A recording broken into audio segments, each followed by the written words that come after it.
சென்னை மற்றும் புறநகர் பகுதிகளில் கனமழை பெய்த போதிலும் வியாசர்பாடி தவிர மற்ற அனைத்து சுரங்க பாதைகளிலும் போக்குவரத்து எந்த பாதிப்பும் இல்லாமல் சீராக இருந்ததாக அமைச்சர் மா சுப்பிரமணியன் தெரிவித்துள்ளார். சென்னை அடையாறு அருகே சத்யா நகரில் நீர்வளத்துறையை சொந்தமான நிலத்தில் இருந்த ஆக்கிரமிப்புகள் அகற்றப்பட்டுள்ள நிலையில் அந்த பகுதியை அமைச்சர் மா சுப்பிரமணியன் ஆய்வு செய்தார்.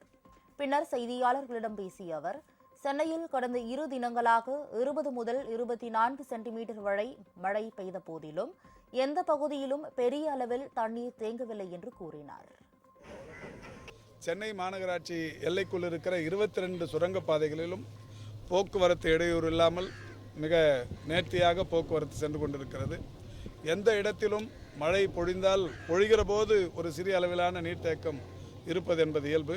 பொழிந்த மழையை அந்த கால்வாய்களின் வழியே செல்வதும் என்பது இருக்கிற அந்த இடைவெளியை தவிர்த்து வேறு எங்கும் பெரிய அளவிலான அந்த வாட்டர் ஸ்டாக்னேஷன் இல்லை.